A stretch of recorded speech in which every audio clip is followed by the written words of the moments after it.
So guys, you will allow me to say that of course in this sequence which I'm presenting, the first line outlines the sequence which contains 5 items. Now the second line, the first word form becomes a keyword. The second word, which is Y, becomes what we call the searching agent or the variable. The variable. Now, what is the purpose of this variable? The purpose of this variable, it is used to search a variable that will be indicated within the for loop. Now, look here, before now we will get the real meaning of this variable after we have highlighted everything that is contained within the for loop. Now, look here, in is a keyword, in is a keyword.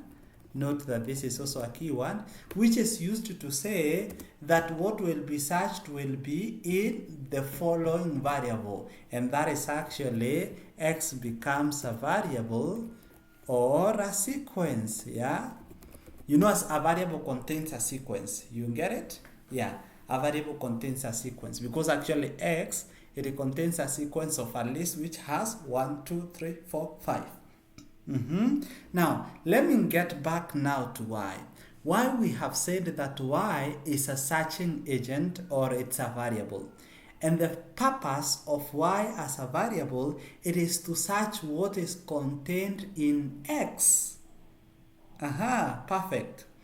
Y is a variable which looks into x, and now the reason why it is called a variable, it is because it will store what is contained within x. So the next time we call y, now note this one that it is indented. It is indented after every for loop. The next statement, of course, is indented. So y prints what it found. And that is why it gives us an output of 1, 2, 3, 4, 5. I explain again. Now, it is like, for example, you are a teacher, like me, you are a teacher, and you decide to use a student. And the name of this student is Y. And this student, let me now make it more look sound. So I will have a classroom, and this classroom contains this student of mine, and the first student is I have Hammond, and then the second student I have is Puok, and the other student I have is Gilbert. You get it? As this one should be, the other student I have is Gilbert. The other student I have is Nick, and then I have also Brenda.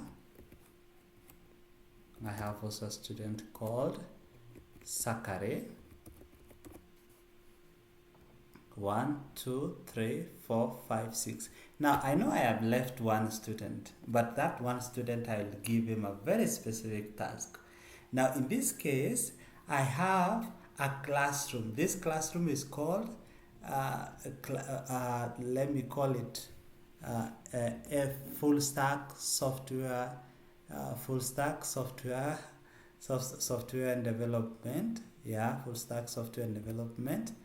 FSSD class, and then FSSD virtual, yeah, you can call it even virtual class, but let it just be like it is. Probably you can just call it within a name, no problem, either capital or small, no problem. So I know I have this student within my classroom.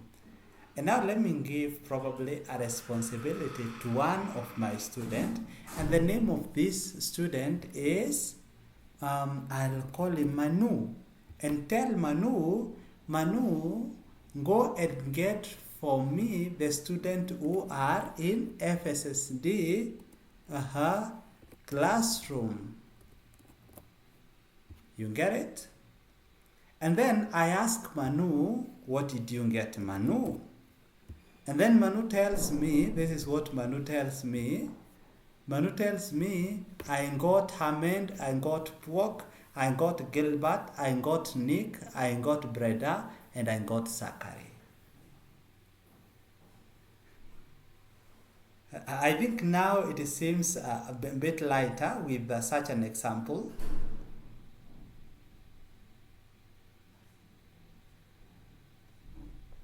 Yeah, perfect. So actually, what we are trying to say is that in such a case, where we have a for loop, after the for keyword, what is contained here, this one is called a searching variable. And this variable goes and searches what is in this variable. So we have two variables here, the searching variables and the variable that is being searched. In our case, the first variable is the searching variable for. So actually, if I would have now a real explanation of what it does, if I would be in a position to do that, I'll say this is the syntax for number one, searching variable in searched variable. So that is the syntax for searching variable in searched variable. In our case, the searching variable is Manu, and the variable being searched, it is FSSD classroom, which contains this student. And then I ask Manu, what have you found, Manu? And that is what I'm asking in line number 3. And then he tells me, teacher, I have found the following student: Hamed, Puok, Gilbert, Nick, Brenda, and Zachary. Somebody has a question up to there?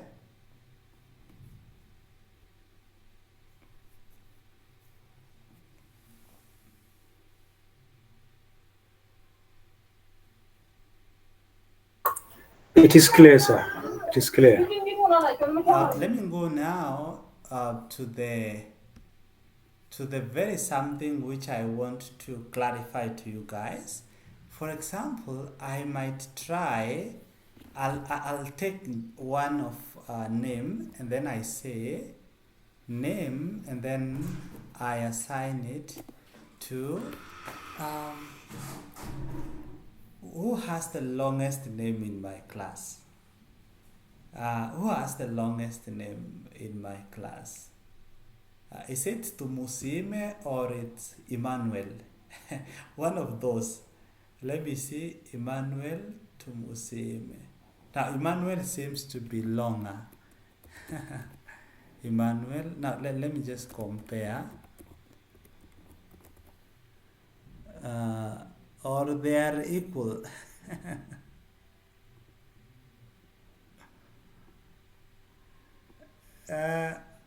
Somebody is telling me to Musime seems to be longer.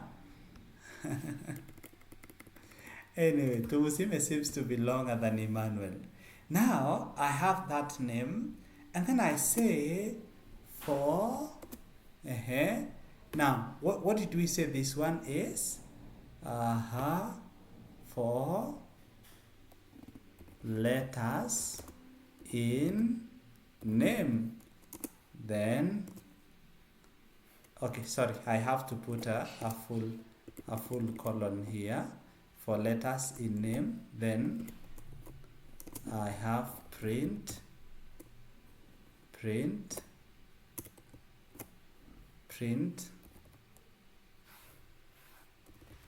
letters. Now look, this is gonna be very interesting to you. What is actually the output? The output is the letters in the name to Musime. Now let me just ask a very simple question before just an explanation. Now the second line, no, the first line, what is name? Mm-hmm. What is name? Mm-hmm. Somebody? This is a very simple question, my students. Can you come again with the question? Now, the first line, what is name? What actually can I identify name with? It's a sequence. Uh-huh. Yeah, perfect, perfect. It's a sequence.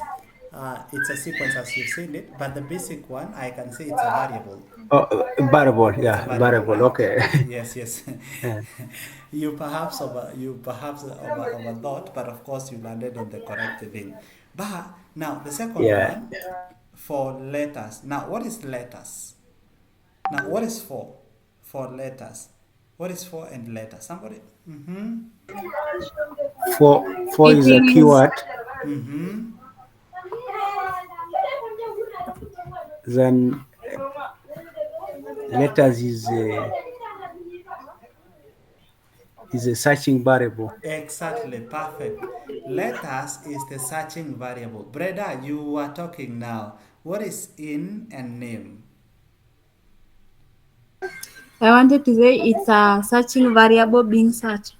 Exactly. So, what Breda has told us is that letters is the searching variable, and when we say in now is a keyword, and then name is the variable which is being searched.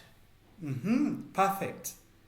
So we have 4 letters in name. And actually, now what we are telling letters, for letters, we are sending letters to go and search what is within name and bring us what is within name. And then when I call in letters, it should tell me what it found.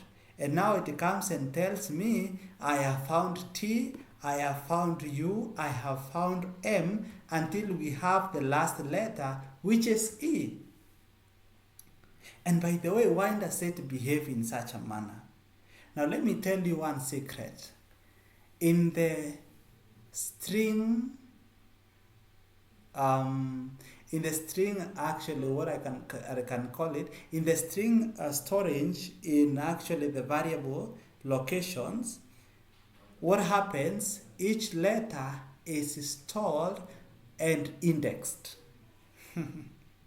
Now when I will actually be introducing the concept of structures, you'll be very amazed to see how things are stored within the computer memory and how they are particularly indexed. Yeah. And if you want to erase something within the computer memory, how do you go about it? Some people actually have been even in a position to bypass a password, yeah, a system that is encrypted. How do they go about it? How do you bypass such which has been encrypted within the computer memory?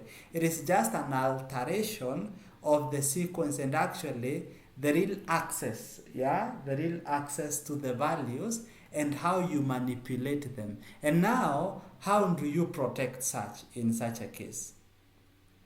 But interestingly, I will say what we have here in the name is a sequence of the name to Musime where each of the letters are stored and indexed. And the first one is given the first index, which is 0, 1, 2, 3, 4, 5, 6, 7, 8. You see? So they are given, let me say, sequences according to how they go about it. Yeah. I want to do something, but before I do this thing, before even I do this thing, allow me to say that somebody wants to get in. He has joined when his name is being discussed here, and we were saying that you are a very good person. Anyway, welcome, Mr. Gilbert. Yeah, it's my pleasure, Chief. I had to go some emergencies, network had to go off. So, anyway, great, I'm back. Thank you, It's Chief. okay. It's okay. Thank you. Welcome. So, actually, we were doing a follow up, and what we were saying is that the first line declares a variable, and the name of this variable we have decided to call it Tumusime, because we have realized you are the person with the longest name in this class. Yeah, and and now this first name or the first sentence, we have it as a sequence. And the reason why I've said it is a sequence, it is because it contains letters which are given indexes from the first letter, which is index 0, to the last letter. And now the second line, I have said that we have a for loop that is used to access each and every letter of your name. In this case, I have said for is a keyword. For is a keyword. For is a keyword. This is a keyword which is used in programming. And then we have letters is what we call a searching variable. Searching variable. In is a keyword. In becomes a keyword. And then the last one, which is called name, we can call it a variable or a sequence. Or a variable or a sequence as well. Now, but in a light manner, I can just come and say for number one, searching variable in is a keyword, for is a keyword. So what is contained between for and in is actually the variable that searches in, variable being searched. That is actually what follows. So the first one, for, is a keyword. Letters is actually a variable which is being is actually searching, and then in is a keyword, and then we have name as a variable which is being searched, and then we have print letters. I give a very example, nice example. Maybe for your case, Mr. Gilbert, I will just repeat something quickly here.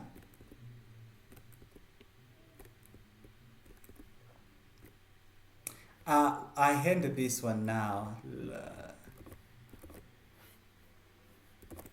I had this one where I declared in the first line account FSSNT classroom. In this classroom, I have this student, Hamed, Puok, Gilbert, Nick, Brenda, and Zachary. These are my students that I have within this class. And then I designed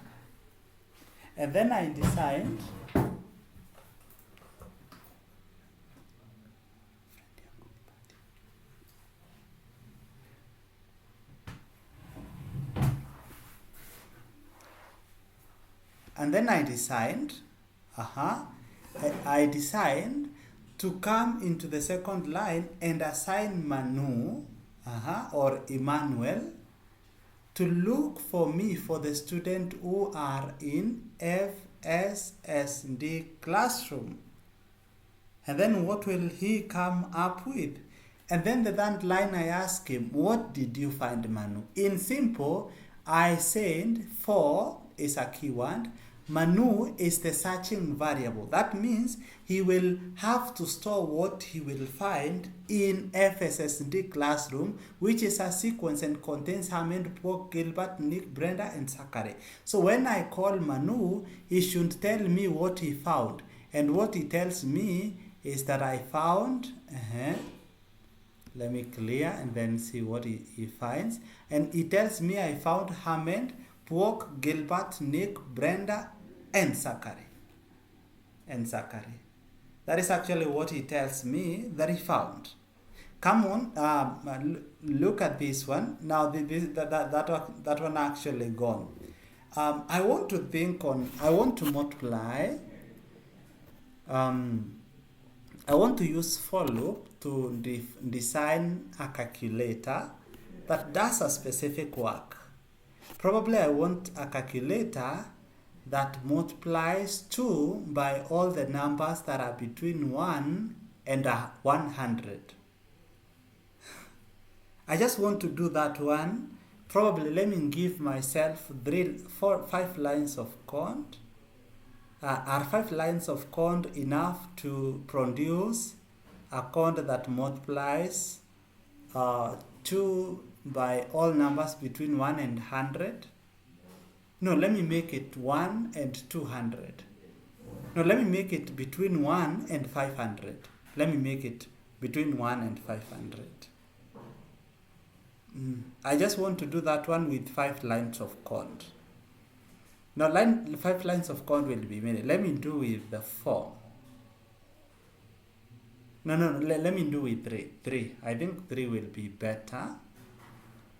But I believe I can also try with 2. Let me try with 2. Now, in the implementation of the for loop.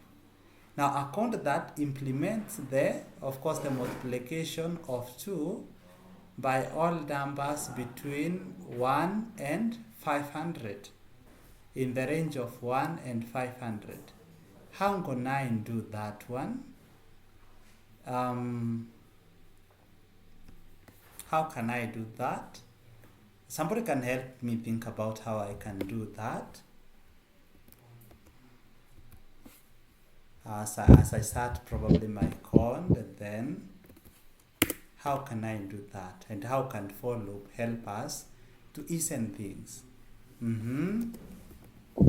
Sir, is it how can we print from 1 to 500? Please, if you can do that, just present your screen. You will really help us a lot. Present your screen. You can.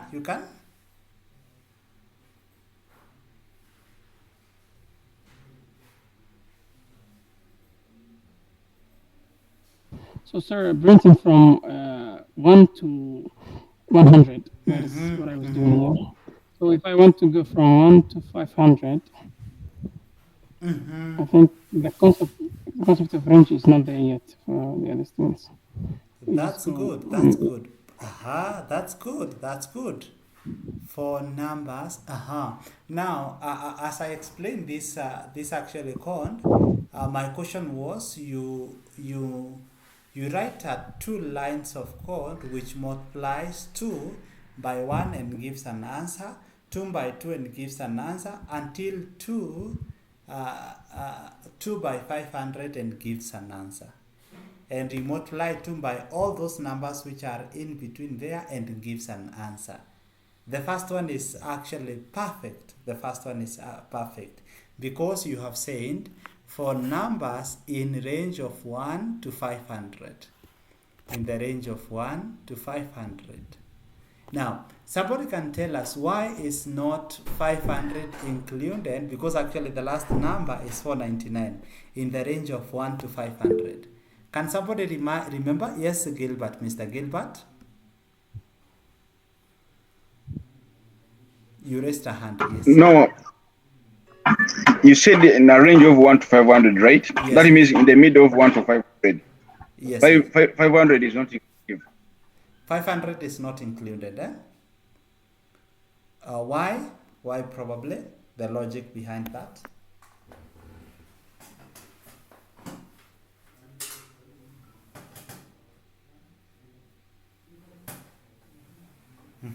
Why?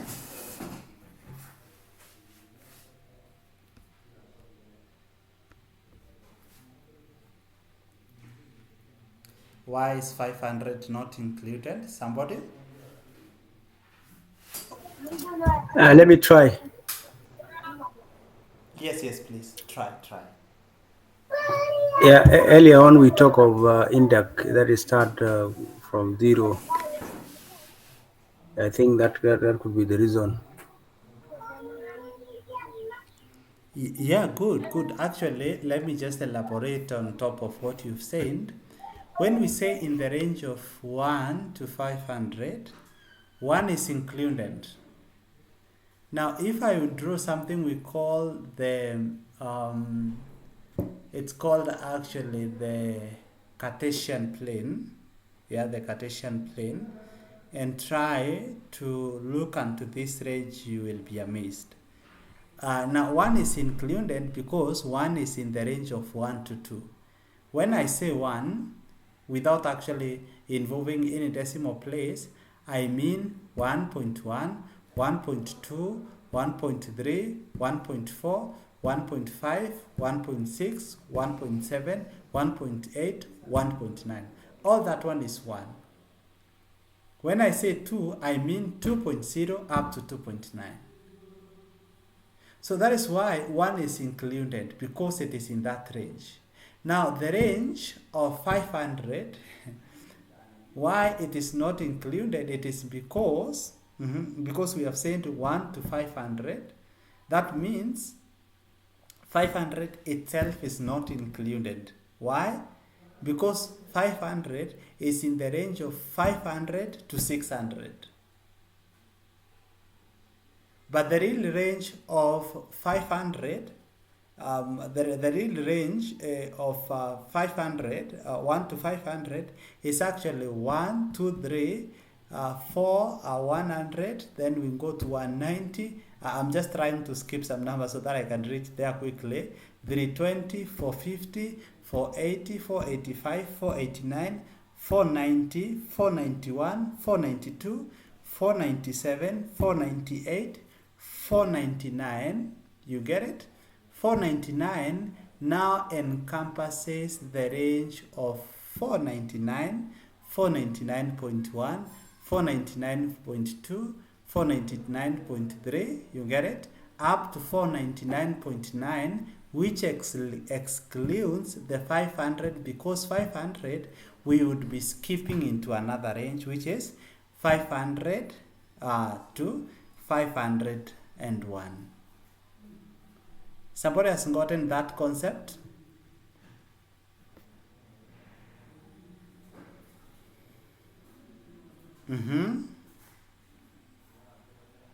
If you haven't, kindly, you can say that I kindly pardon. I will be doing that one gladly.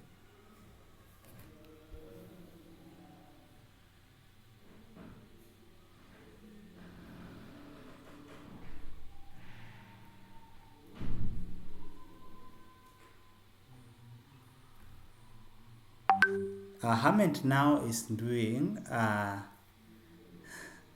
actually the code that of course multiplies each number by 2 and gives an output. Now what I wanted Hamid is you to do, so the output should be 2 times 1 is equals to 2, 2 times 2 is equals to 3, 2 times 3 is equals to 6. You get it? Yeah. What you've done is quite good. What you've done for sure is a nice work. Let Mr. Hammond try it. Okay, I'm sorry. Okay, let me try.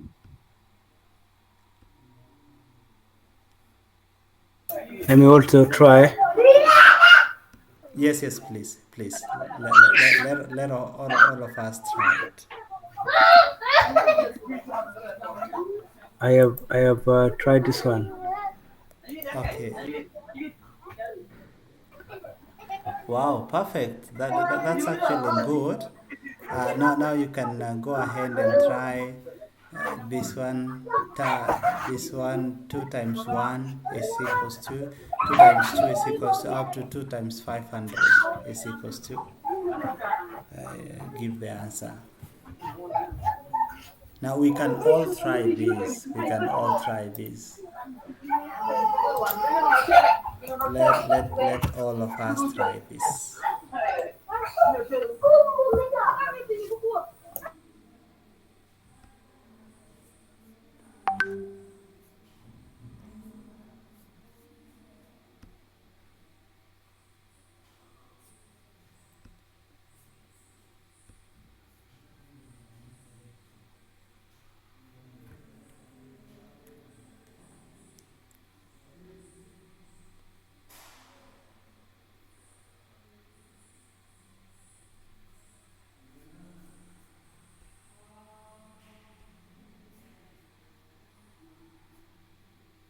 on campus, asking people to come up by spreading your weird agenda.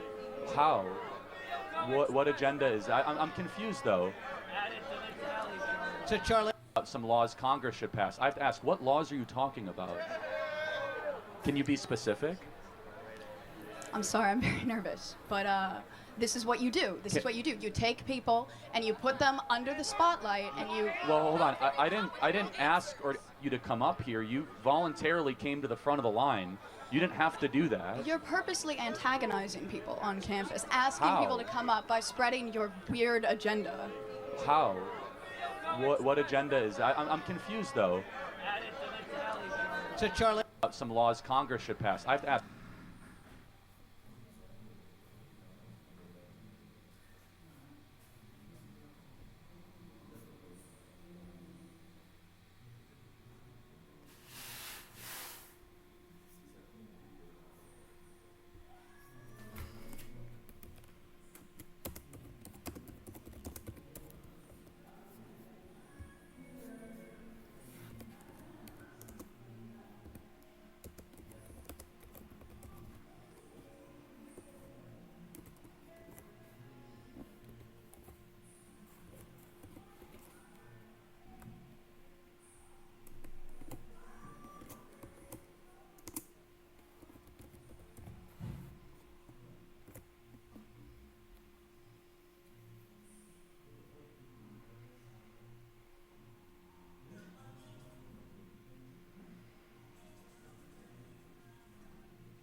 Chief, I'm really not understanding the assignment that we are doing. Which assignment are we doing? What do you need us to do? I was just requesting that somebody can write just 2 lines of code that prints x multiplied by 2 multiplied by all the numbers between 1 to 500 and gives the answer. But allow me just to do it. All right. Allow me help you do that. Probably. let me just try to present my screen so that we do not take a lot of time. Then I'll give you another one, which of course could be a bit comprehensive.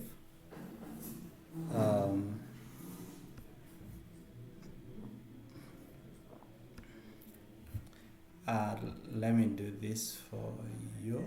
I have just presented. So firstly, I will define probably because I just want to do it in 2 lines. For example, for x in range, yeah, we have the range here. We have the range of, this range, of course. The range will be 1 to 501. It has not to be 500 because actually I just want to have 500 within my output. So it is in the range of 1 to 501. Yeah, in that range actually. And then I have to say here down, print, then I'll say x, then I'll have a comma, and then I'll have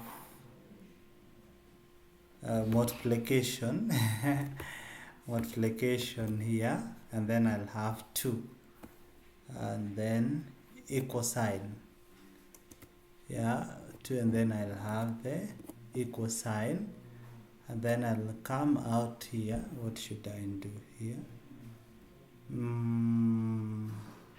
Of course I should have a comma, and then say x multiplied by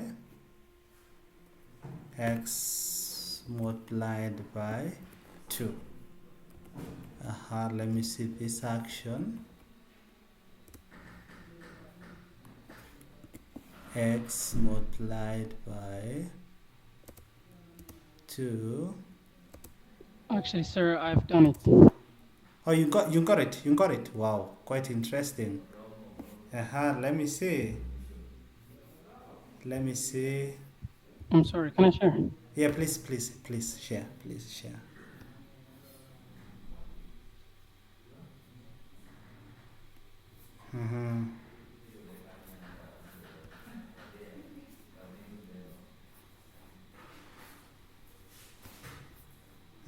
Let me just see.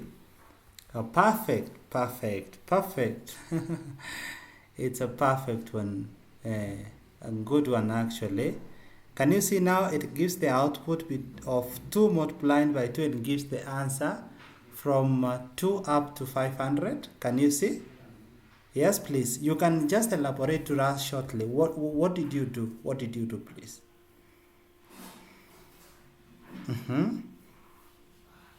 This is interesting. Fantastic for you. Okay, sir. So yes.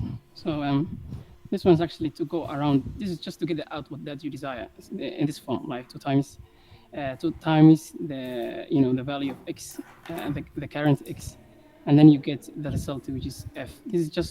This line only stands for to get the full display here. But aside from that, what you are doing is that it's not different from what we have been doing. So x will normally from 2 to 500.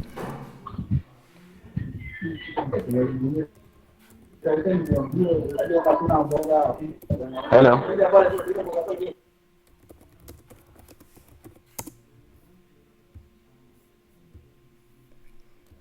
Yeah, actually, Manu, you're not getting Mr. Hamid. I think I was getting him, or probably could I be the only one?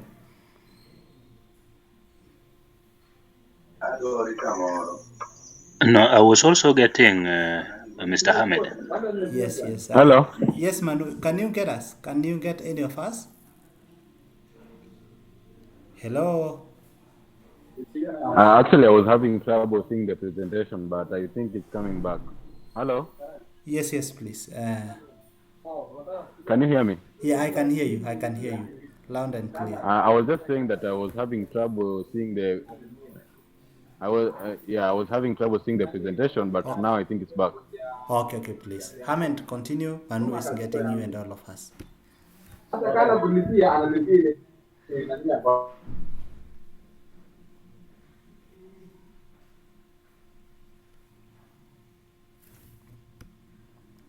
Yeah, kindly proceed, Mr. Hammond. Okay. So that part is just for making the display beautiful. So aside from that, these two just actually declare it. Okay. So you just give it an initial amount of starting from 0. Okay, you want it to start from 0.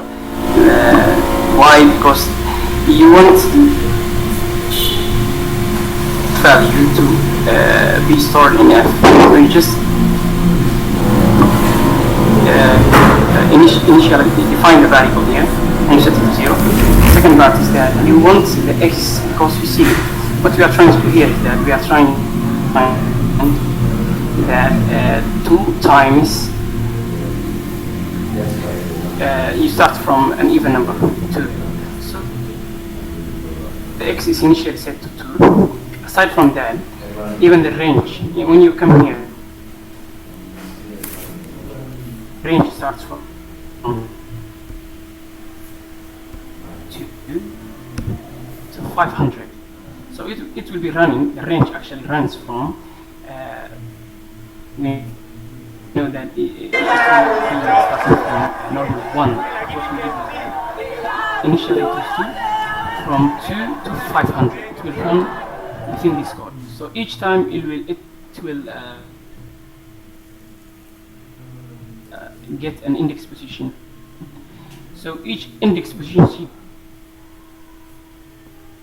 starting from 2, it will bring it here.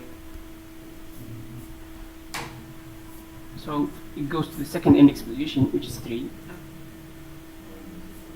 Continues like that, and finally you just put up here. It's all this part is string. This entire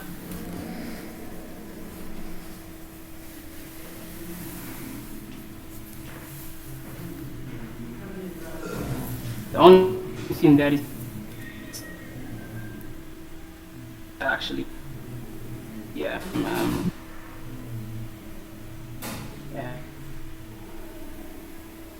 that is actually has a result. The real result here is that is the F. So yes, I'm not really good in explaining.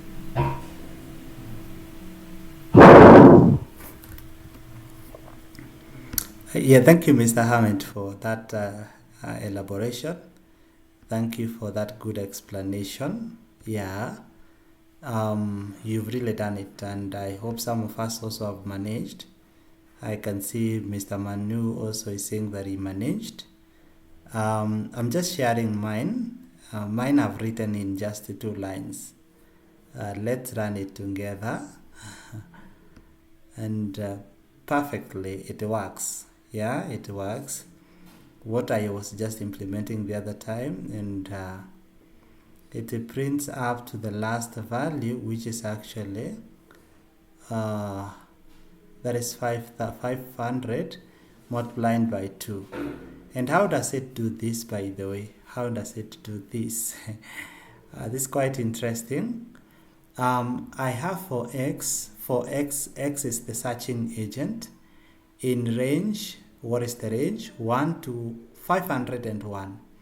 That means it is range 1, 2, 3 up to range 501. Of course, excluding 501, because this one is in the range of 501 to 502.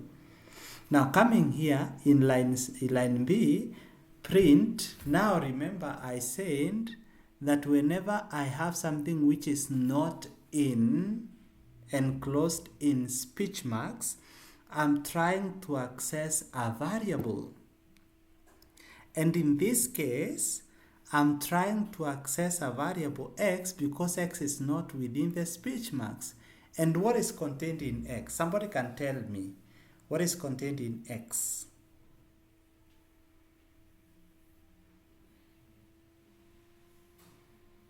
Somebody? That is actually the very first character, print, and then within the print method, I have X. So I'm accessing X. I'm accessing X. Somebody can tell me what is actually inside X.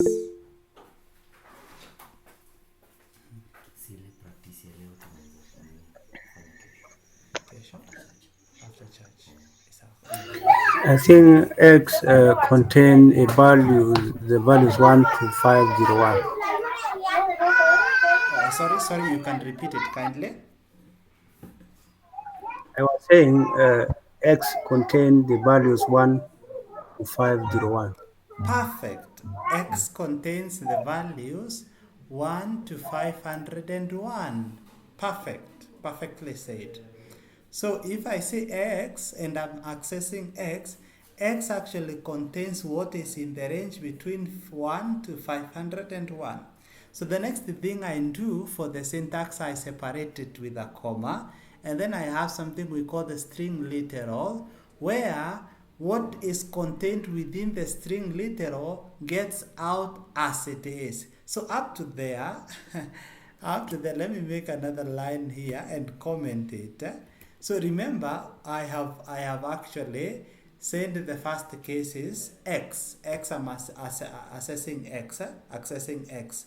So the first case, Mr. Pork has told me what is contained in X is 1 to what is contained within the range of 1 to 501. So would I be wrong to say that the first value of X is 1? Would I be wrong?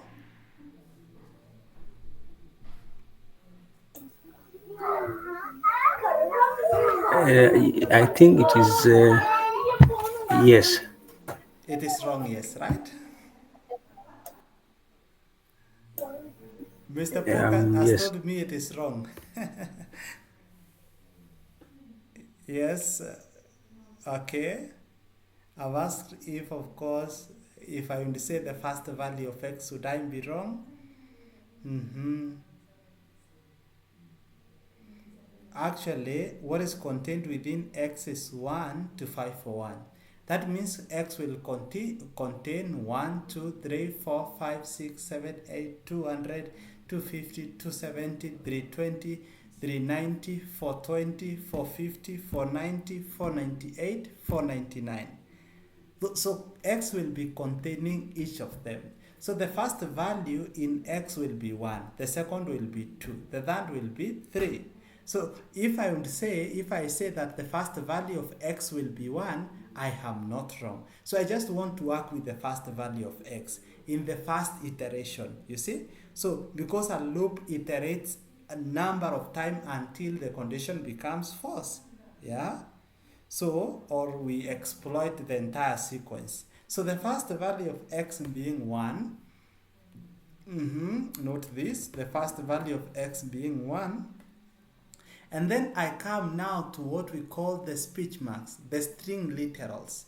So what is contained within these double quotes gets out as you declared it. Nothing changes because you are telling it, just give out this one as it is. What is contained within the string literals? Perfect. So what is contained within the string literals, we'll just type it as it is. To remember, the spaces in the string literals also come out as they are. Yeah, so there's a space before star and before 2 and also after 2. So and also after equal sign. So we have also equal sign within that sequence, and then I have that one. And then after that, there's something which is being accessed. Why is it being accessed? Because we have not placed the string literal in X multiplied by 2. The other thing which is being accessed is actually X again as a variable. And now what is the first value of X? Because actually we are doing the first iteration. What is the first value of X? Somebody?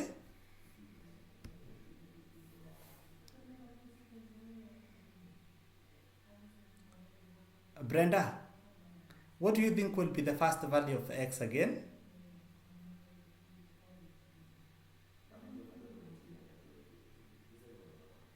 1 times 2. Ah, perfect. It will be 1 times 2.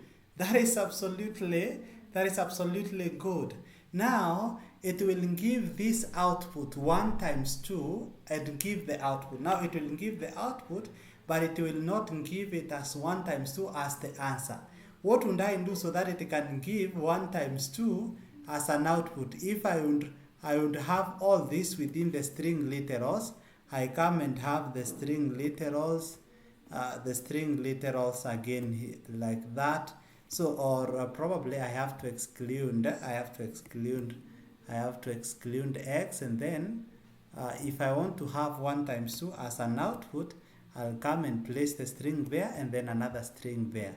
I will have 1 times 2 as the output actually. But because I want the action, the real answer of 1 times 2, I remove the string literals so that we can have an action. With the string literal, we cannot have an action. Actually, it gives output as you have just instructed it.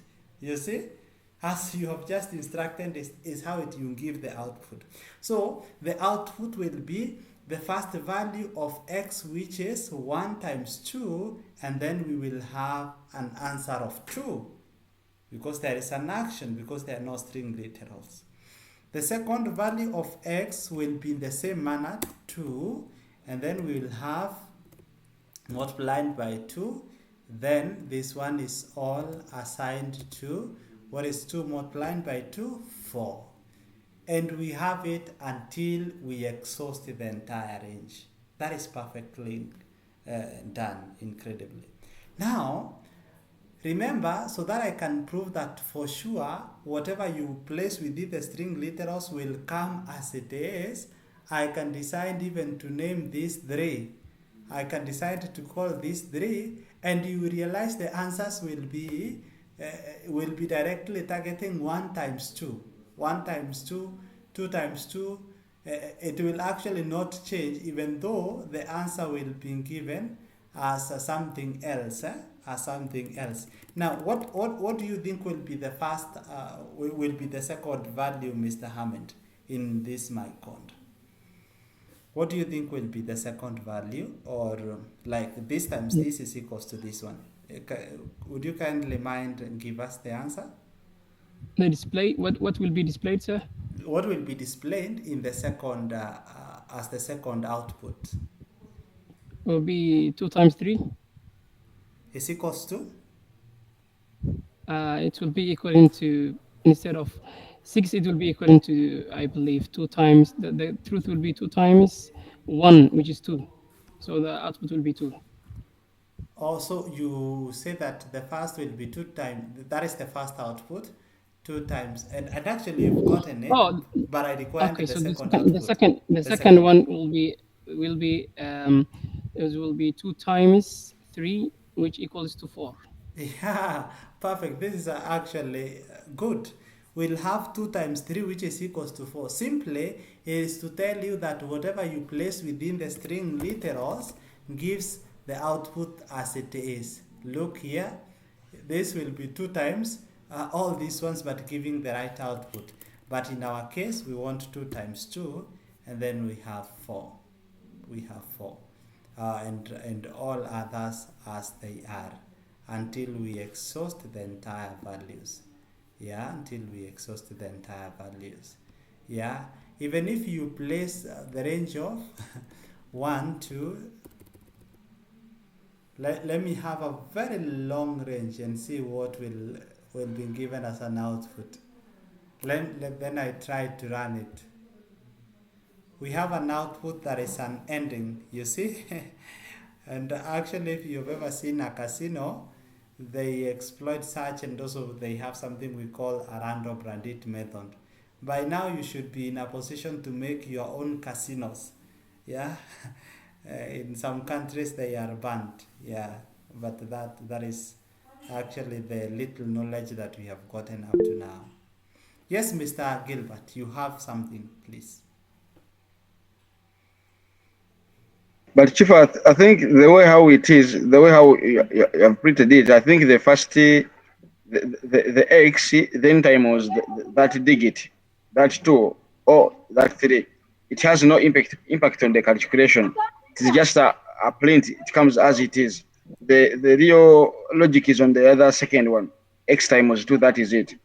Even if I did my printing and I saw that X times 2, print X times 2, it would have been also the same.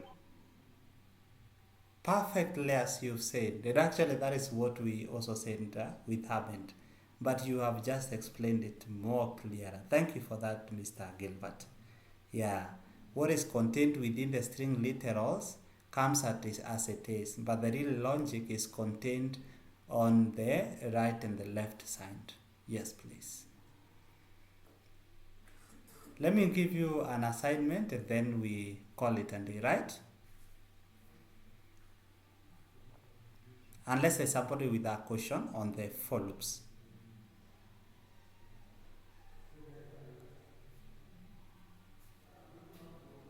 Are we okay?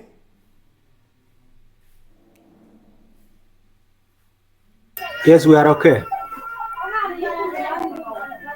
We are okay. We are fine.